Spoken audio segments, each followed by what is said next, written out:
Assalamualaikum warahmatullahi wabarakatuh. Perkenalkan, nama saya Naila Ade Putri dengan NIM 2400395. Nah, di video kali ini saya akan membahas tentang kosakata dan diksi. Nah, saya akan menjelaskan kayak mana sih perbedaannya serta bagaimana penerapannya dalam komunikasi yang efektif. Saya akan menjelaskan yang pertama itu tentang kosakata. Nah, kosakata ini adalah kumpulan kata dalam suatu bahasa yang digunakan untuk berkomunikasi.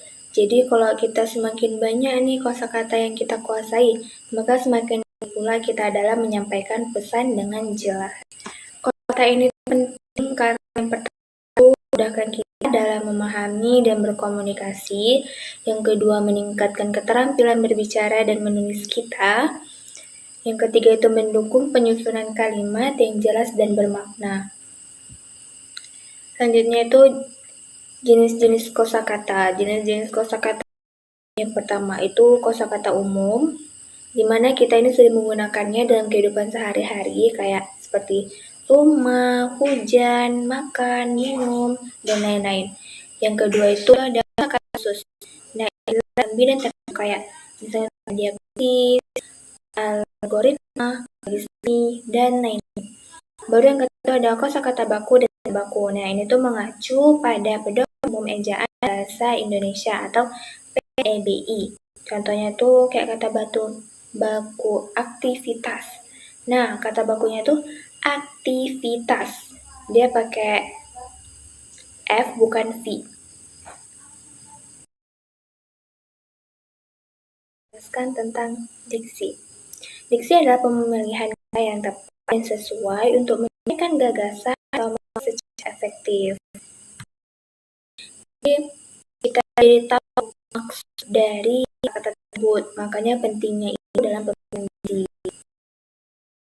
Diksi yang tepat, yang pertama itu kita mendapatkan manfaatnya itu kejelasan makna dan berkomunikasi, pengaruh terhadap efektivitas penyampaian pesan, dan meningkatkan keindahan bahasa dalam tulisan dan pembicaraan.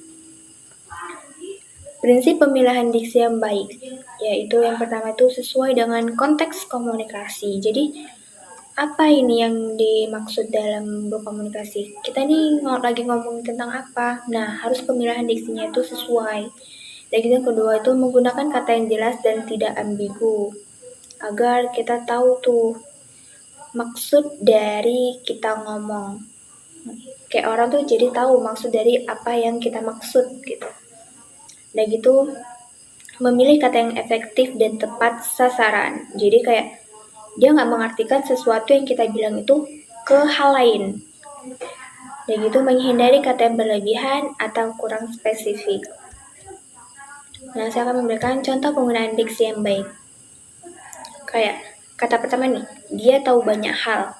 Nah, yang benarnya tuh dia memahami berbagai konsep dengan mendalam. Berbeda kan? Dia kayak yang pertama, dia tahu banyak hal. Hal apa nih? Gitu. Kayak kata-katanya tuh kurang pas gitu. Nah, yang tepatnya dia memahami berbagai konsep dengan mendalam. Dan gitu yang kedua, mari kita jalankan tugas dengan baik. Kira-kira ini benar atau salah? Salah ya. Yang benar itu, mari kita laksanakan tugas secara optimal. Optimal tuh kan udah pasti kayak yang bersungguh-sungguh, udah gitu benar, dan kita udah kerja keras banget gitu. Nah, saya akan memberikan perbedaan kosakata dan diksi. Nah, kosakata ini tadi kumpulan kata dalam satu bahasa, sedangkan diksi itu pemilihan katanya dalam berkomunikasi. Kedua itu menunjukkan jumlah kata yang dimiliki seseorang. Nah, kalau di diksi itu menunjukkan bagaimana kata dipilih dan digunakan. Nah, saya akan memberikan kesimpulannya. Kesimpulannya itu adalah kosakata adalah kumpulan kata dalam satu bahasa. Diksi adalah pemilihan kata yang tepat sesuai konteks komunikasi. Sehingga penggunaan kata yang luas dan pemilihan diksi yang tepat sangat membantu dalam komunikasi yang efektif. Sekian penjelasan dari saya, lebih kurang saya mohon maaf. Wabillahi taufiq wal hidayah. Assalamualaikum warahmatullahi wabarakatuh. Bye bye. See you.